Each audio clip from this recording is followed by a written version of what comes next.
As we're funneling in, welcome back. Hope you had a good break and got a little bit of refreshment.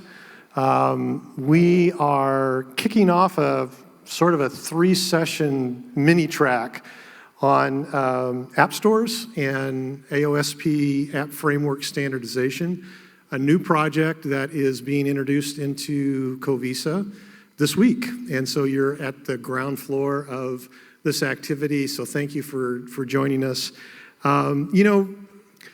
Technology is great, but if it doesn't have a landing pad in the market, it's just technology. And so a lot of times we at COVESA and formerly at Geneva, we would invite experts in the marketplace to come in and talk a little bit about what is trending in the market, what are the numbers behind some of the technologies that we're considering. And we have the privilege of having Roger Lanctot come in and talk a little bit about the market around app stores and what the market is telling him as an analyst.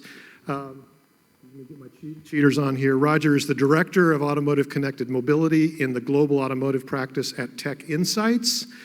And he's also an advisor for the LA Auto Show, Auto Mobility Forum, and the International Telecommunications Union, and Informa's AutoTech Detroit event. He draws 25 plus years of experience in the technology industry as an analyst, journalist, and consultant. And so, Roger, come on up. Thank you.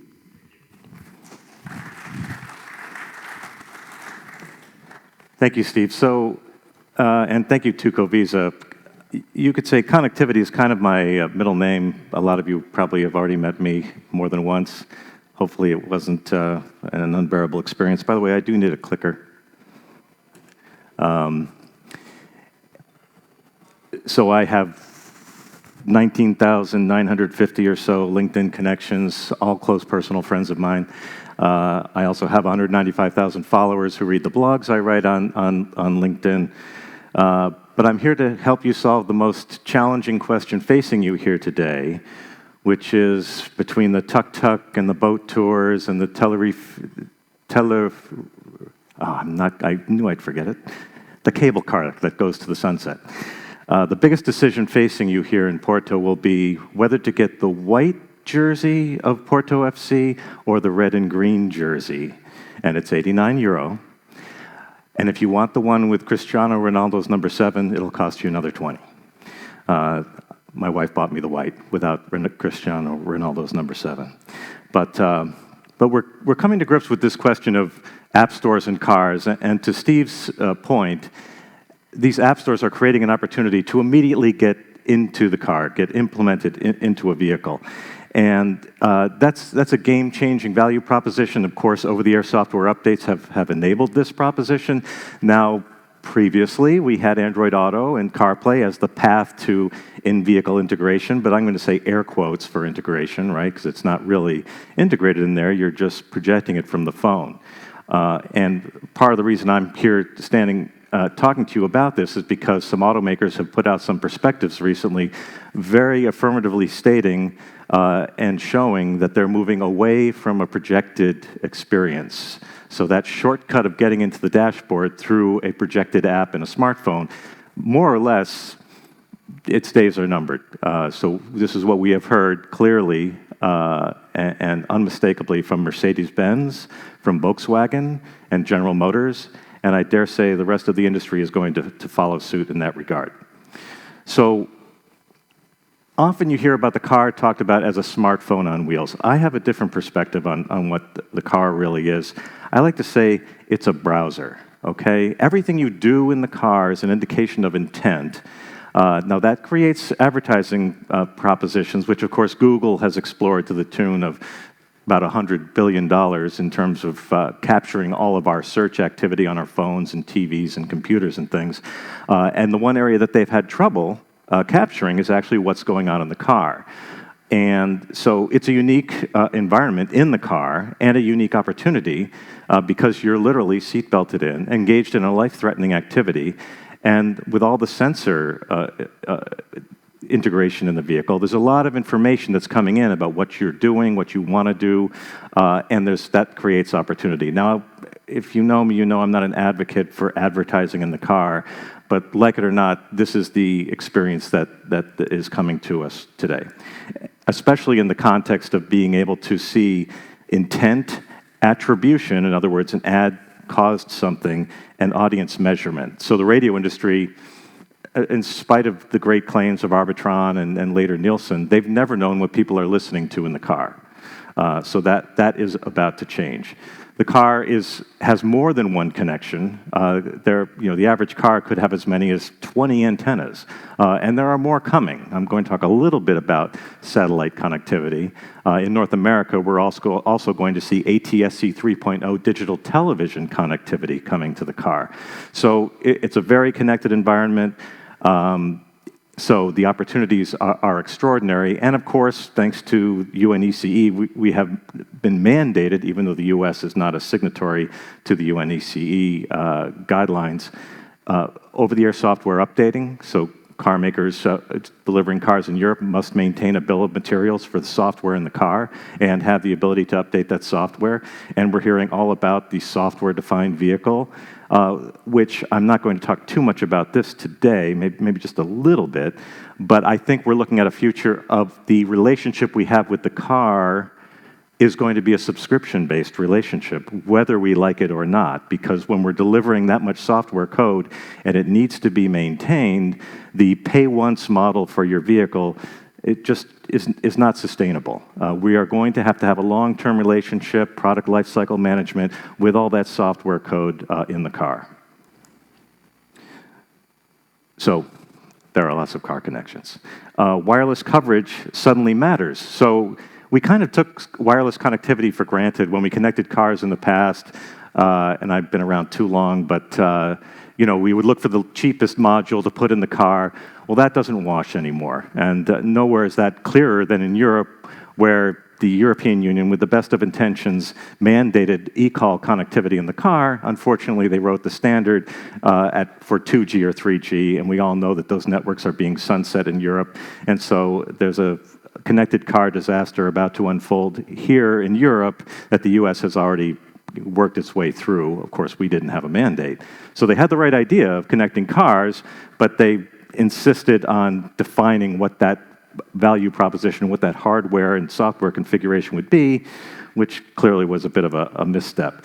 But it also means that there's a need to understand what the quality of the connection is going to be. So I would submit to you that car makers, more than ever, are going to be paying attention to predictive connectivity, where they're going to have connectivity on the road, because so many systems in the car are dependent on that connectivity. And I don't have a slide on it here, but I'll give you my favorite example, which is the intelligent speed assistant. Does everybody know what raise of hands, who has heard of the intelligent speed assistant, ISA? Oh, okay. So the little icon in your instrument cluster that shows the speed limit at all times, that is a mandated requirement in Europe from Euro NCAP.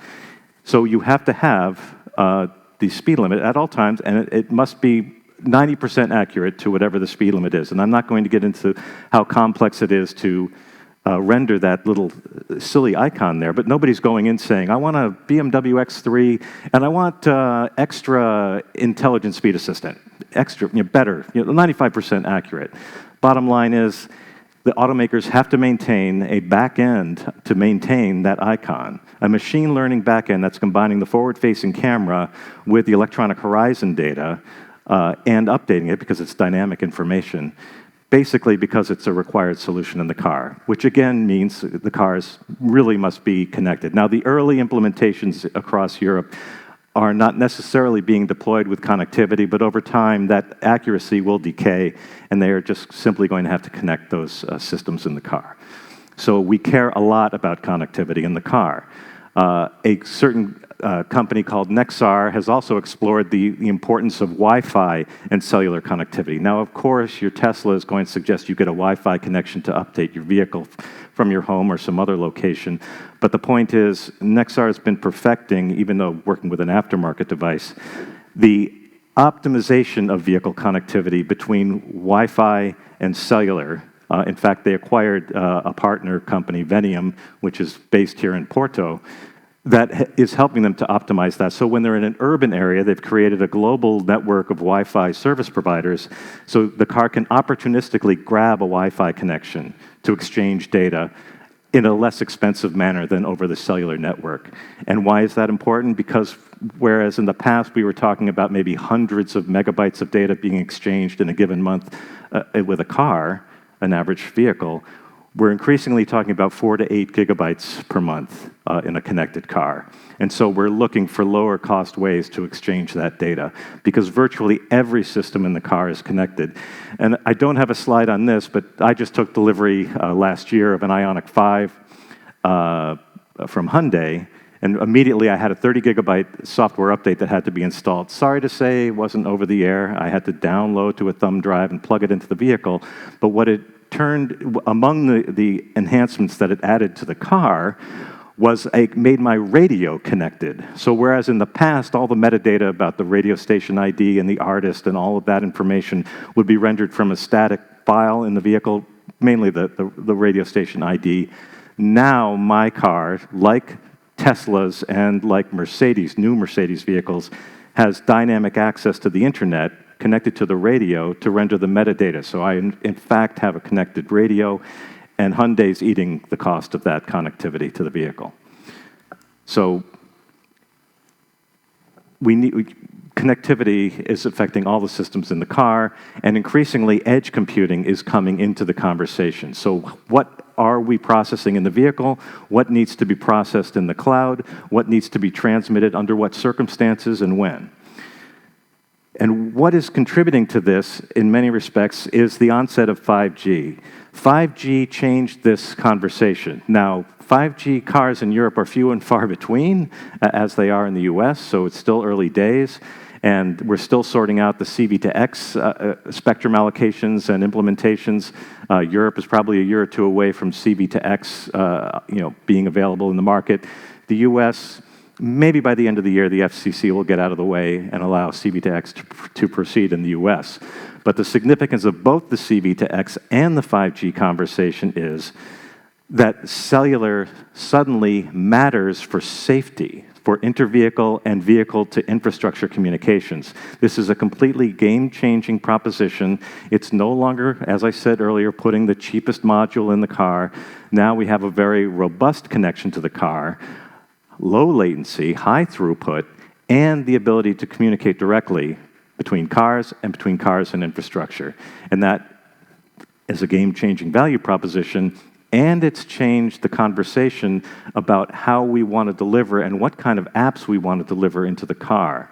Because now we're talking about infotainment, connectivity, and ADAS are all joined together. So what do I mean by that? Well, if you want to get GM Super Cruise, which will allow you to take your hands off the wheel while you're paying attention on the highway, you're going to need an OnStar subscription, because that vehicle needs to be able to apprehend its contextual situation, including what's on the road ahead, any kind of obstructions or construction activity, and that information is going to need to be updated in near real time to the car. So the car will need a connection to enable an ADAS function. So this is game-changing in the industry. Now, I threw this slide in here because we do consumer research, we do surveys in China, North America, and Europe, and we also do focus groups, and we do customer clinics with different systems to see how people react and to assess who is really sort of winning the race of a customer-friendly user experience in the car. It's a busy slide, it's a lot of small print, but the point is that the indications are from our surveys is that people are willing to pay. They are willing to pay a subscription for different kinds of service portfolios in the car. And I will say that while we think sometimes that the shiny object, the infotainment system, is of greatest interest, generally speaking, across all survey respondents, safety is actually a higher priority in a new car. And I would dare say the data here would suggest that safety is an area that people are willing to pay for, which is important. I frankly have a little bit of subscription fatigue post-COVID, but this is the future of the connected car proposition that we're talking about. And then driver monitoring. Now, this has not been mandated in the US, and the NHTSA really hasn't been mandating much lately. Most of what NHTSA in the US has been focused on has been voluntary adoption of enhanced safety systems, et cetera. But Euro NCAP does require driver monitoring in the car. So what does that mean? Your car is going to be watching you, okay? This is going to be a global phenomenon. It already is. But once you have that camera there looking at you, it's also going to be credentialing you as the user of the vehicle. So it could be a security proposition, but it also can lay the groundwork for opening up your access to the cloud resources that you prefer to have in your car, as well as e-commerce opportunities of a wide variety, and your preferred payment means or platform. So this is going to be game-changing, and I know there's going to be that moment where there's an ick factor of I don't want my car to look at me. Get that thing out of there, like Tony Soprano saying, "Yeah, I had that OnStar stuff taken out of the car right away." Well, these things actually you get used to them. I'm finally used to it on my phone. We're going to be getting used to it in our cars. It's very widespread in China already. I'm not going to dwell too much on satellite in the car. So satellite in the car, historically, we've been talking about big antennas. What we're talking about here is more about 5G Release 17. So this is non-terrestrial network technology using the same hardware as 5G to connect to satellites. This is important because it's all about positioning, it's all about emergency response to the vehicle, and it's enhancing that vehicle connectivity proposition. And it will help fill in the blanks where cellular isn't there. A good friend of mine who's an engineer at BMW is fond of saying, we absolutely need connectivity in autonomous vehicles, but you can't depend on it. So, we absolutely need cellular connectivity, but you can't depend on cellular connectivity. It's just not always there when you need it. But location accuracy is going to be critically important for those safety systems, et cetera. So, navigation is connected in the car, and this perhaps was a bit of a hand tip by Mercedes-Benz when at their investor presentation about a month and a half ago, they brought, I think it's Tom Kurian, the CEO of Google Cloud, on stage, and they were talking about Google Maps and everything about location in the car, and the experience in Mercedes vehicles is going to be based on Google Maps. Probably not too shocking, consider that Tesla's been using Google Maps, and their customers don't appear to be too unhappy about it. The significance for me, of course, was Mercedes-Benz is a joint venture owner of HERE, and HERE was not being mentioned at all. In fact, I'm hearing more and more about cars coming out from major automakers with no embedded navigation. So it seems like we're moving pretty aggressively towards a Google Maps proposition in the car. That works a little bit against the App Store experience because car makers don't want to have a Google App Store in the car. They want to have their own App Store in the car, which is why we're having this conversation and why COVESA is looking at this framework opportunity, because automakers want to own that App Store in the car. So one of the reasons why the industry is turning away from the Android Auto CarPlay experience is because once the customer went into the Android Auto world or the CarPlay world, they lost all visibility to what the consumer was doing with the apps, what apps they were using, how they were using them. They had no visibility to that whatsoever. So automakers say, okay, we like the idea of the App Store, but we'd like to own that App Store ourselves. We'd like to run that App Store. We'd like to have maybe control over what apps are in that App Store and how they appear in the car, as opposed to just throwing it over the fence to Google and Apple. I think it's worth noting that, as many of you know, Google and Apple have had certification and review authority over a lot of head units over the past 8 to 10 years that are implementing Android Auto and CarPlay. Again, automakers throwing control of that experience over the fence to Apple and Google. Well, we're taking back control of that experience and looking for an enhanced contextual experience, putting that location data to work in the car to deliver relevant experiences, again, in the vein of the car being like a browser. Like everything you do in the car is almost like it's like a query on the network and an indication that you might need some assistance.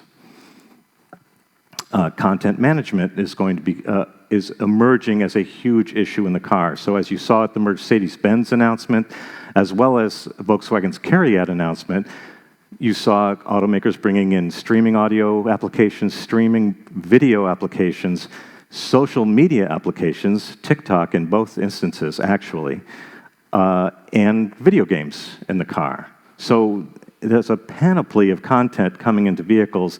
Now, this has some implications for some players that might emerge on the scene, but clearly automakers are saying, we want to be the gatekeeper here. We want it to come through this gate, whether it's CARIAD's App Store or whether it's Mercedes-Benz's App Store. Mercedes is using Faurecia. Volkswagen CARIAD is using Harman's Ignite Store. Digital assistants in the car. So in that Hyundai I'm telling you about that I'm driving, I try to find the radio in the car. It's practically impossible. You're swiping screens and looking around. My son just said, "Dad, just tell the car what you want." So everything in the car, and there's no Alexa I want. It's just tune to whatever. That's the experience in my car. Just tell the car what I want. That's game-changing as well. Now, a lot of car makers have implemented Alexa or have Google Voice or have Siri access, what have you. I'm not using any special words. It's just natural language interaction with the car. And it's probably no secret to anybody here that as soon as the announcement around ChatGPT came out, the first question was, how long before some automaker implements ChatGPT in the car? Count on it. I was just at Radio Days Europe in Prague just a few weeks ago, and there's a company called Futuri Media who has introduced Radio GPT, and they have created virtual hosts, they have virtualized song intros, commercial introductions, they will conduct interviews with chatbots on the air. It's a thing, so get used to that. So again, voice is becoming the dominant interface in the car, and many of you have been here, for the 15 years, where we were working with, Nuance and SVox and Via Voice and all the rest. The day has finally arrived that it works, and that you don't have to stand on your head to make it work, and it doesn't sound funny. We are in the land of voice interaction in the car. Now, I apologize. I don't have a forecast numbers for you on how many cars will have app stores. This gives you a breakdown of who's working with who right now in terms of Faurecia and Harman, et cetera, and how these solutions are coming out. But they're not the only players. There are other app store companies that are getting into this game. Aiden Auto, I think they're a Geneva member. Oh, no. COVESA member. No? Yep, okay. P3, not yet. Fourscreen, they'll get on board. There you go. And mobile drive. But what they're not just talking about an app experience in the car, they're talking about a completely integrated contextual experience that's crossing infotainment and ADAS, merging the two, bringing the sensors together to give the driver a holistic user experience that's taking into account all the contextual elements with safety in the mix, which I kind of like that. That is appealing to me. So I've talked a lot about this already. So Mercedes. So what Mercedes literally said at their announcement was that they are looking at the car as an entertainment center. You can imagine I listened to that announcement with a little bit of a jaundiced ear. Entertainment center, but make no mistake, they made a big point of it, including streaming video partner that they had, Zinc, that they focused on at the event. An embedded versus a projected experience. Very strong affirmative statement, and the way they were going about that was they were unbundling Google's assets from Google's interface. So this was the big turning point in the industry. Again, make no mistake about that. So it wasn't too long ago at events like this that people like me would be on stage talking about how we hate Google and Google is our enemy and we need to work around Google, et cetera, et cetera. Well, we've just taken a hard right in the direction of this skid and are embracing as an industry Google, actually, but an unbundled Google, taking the assets individually as opposed to being forced to play it their way and surrender all of our customer data as an industry. So automakers like Mercedes, okay, we want to own that customer experience, but we do like Google Maps and Google Places and Google Voice and all the other wonderful things you do. And remember, car is a browser. Who has the best POI data? Google and maybe Meta. If you have some kind of a retail store or venue of any kind, you're going to make sure Google has all your addresses and your opening hours and all that information, phone numbers, etc. So you want the most accurate POI information, you're going to use Google. There's no way around it. But finally, Google has relented in using that commercial power to enable automakers to continue to control the customer relationship, even while providing access to that critical POI data, which is essential to this car as a browser experience that I'm talking about. So control of the user experience, emphasis on connectivity, i.e. Google Maps. So we're not talking about how wonderful the embedded map is and how you're going to have to update that map. It's just a connected map in the car now. Mercedes expects to sell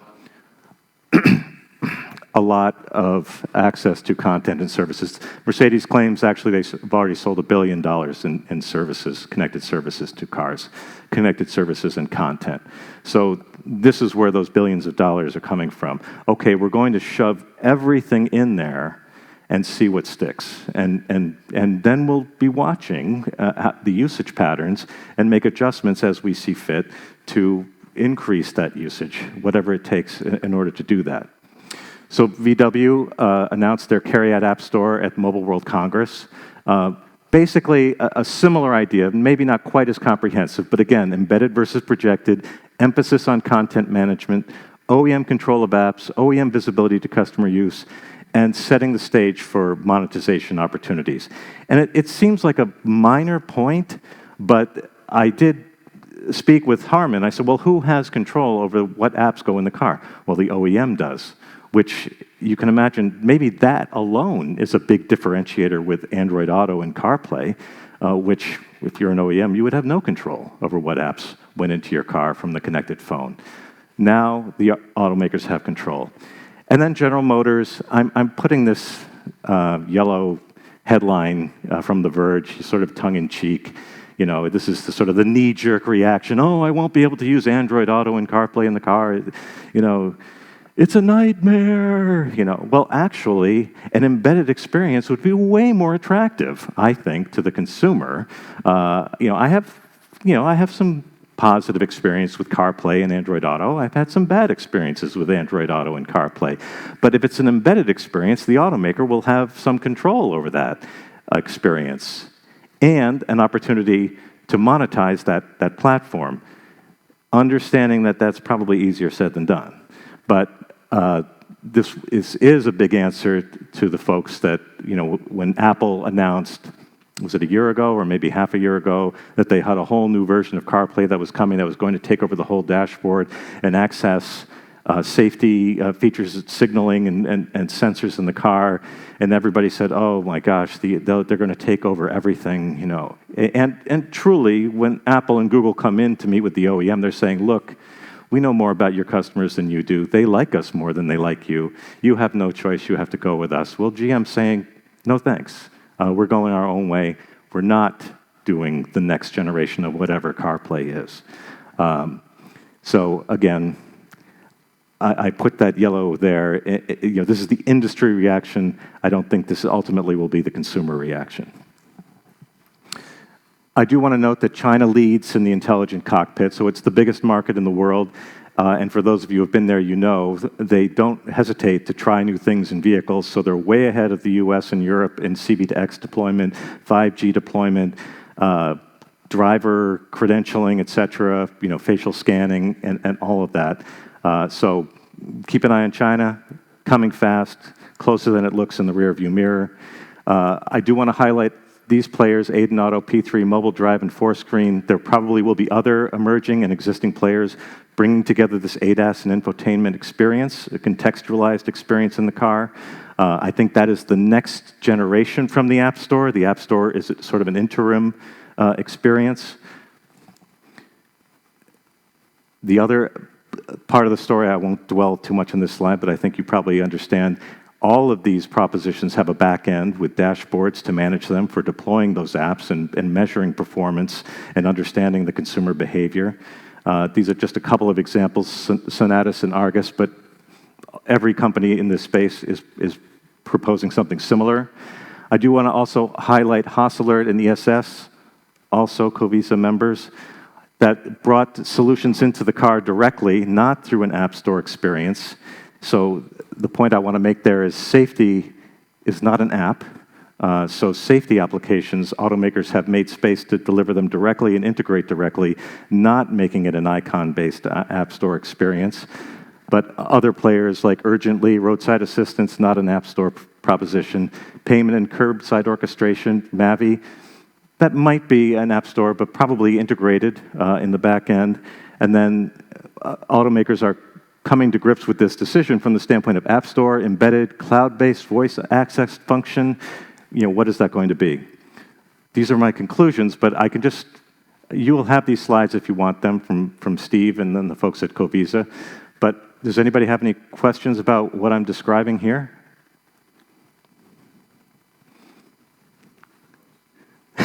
I'm sorry, what? Okay, so those are my thoughts for you today, and thank you for your attention.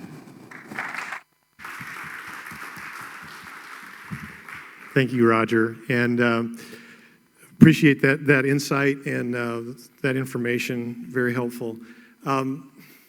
So whenever you produce a conference of this size, there's always a hiccup, and right now we are about to make a major hiccup.